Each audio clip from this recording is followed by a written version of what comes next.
West and Mia Goth's trilogy goes out on a ridiculous bang, with Maxxxine, an over-the-top homage to Black Glove Killer Italian giallo films, and satanic panic religious cult flicks.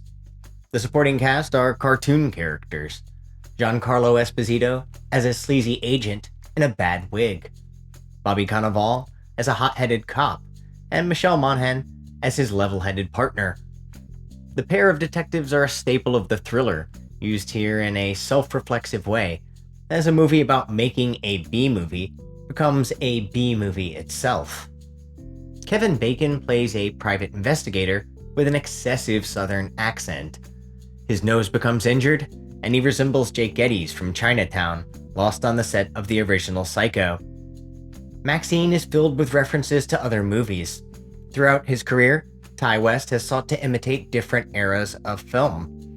In 2009, he had a box office hit with The House of the Devil, a recreation of low-budget, grainy 70s horror, an hour-and-a-half movie where the characters just hang out for the first two-thirds of the runtime, before a blood-soaked final 20 minutes. His follow-up, The Innkeepers, was a well-shot and acted haunted house genre piece, with little originality.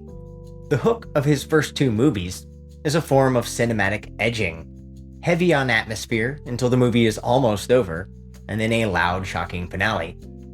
By collaborating with Goth, West's movies are now livelier and more exciting throughout. She has the star power to match his technical proficiency, and the character work transcends its genre. X kicked the story off as an homage to gritty 70s slasher horror. What makes it stand out is that the victims are trying to capitalize on the growing pornographic movie market, and the slasher is an elderly couple. This angle allows for themes about obsession with beauty and fame to play out. The highlight of the trilogy is the middle movie, which is a prequel, Pearl, the backstory of the killer who, in her youth, dreamed of being a star. It's lovingly created in the classic Hollywood Technicolor style, like a very twisted version of The Wizard of Oz. While X adheres to the structure of most slasher movies going back to Texas Chainsaw Massacre, Pearl is a surreal character study of a deranged individual who reaches a breaking point, not unlike a movie such as Joker or Taxi Driver before it. Because it takes place in Hollywood, Maxxxine is a movie about making movies. The Hollywood sign is portrayed ominously, revealed in slow fades, and as part of a major set piece. There's a scene where the eponymous character puts her cigarette out on a star along the Walk of Fame. The name is Theda Bara, a silent-era actress who is considered to be one of the earliest sex symbols. The movie opens with an intense audition in which Mia Goth brings the same energy she left us with in Pearl. Her character is starring in a movie called The Puritan 2, a sequel to a satanic possession hit with a director who considers herself a true artist, played with confidence by Elizabeth Debicki. The Night Stalker killings are a framing device to establish the time period, but not the central focus of the plot. Maxxxine is being followed by a private investigator sent to bring her home to Texas, as well as detectives who want her assistance in pursuing a serial killer, while she meets the challenge of transitioning from porn into horror. Her friend runs a VHS store specializing in both genres.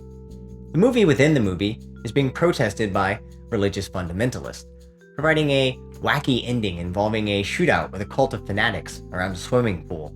Maxxine's trauma is explored in a scene where a mold of her head is being created, and in a reference to Pearl, the final shot of the movie is a shot of this head. Inspired by auteurs like Argento and De Palma, Maxxxine isn't necessarily scary or tense, but it's entertaining. A campy, nostalgic experience for movie buffs with enough spectacle to entertain a mainstream viewer.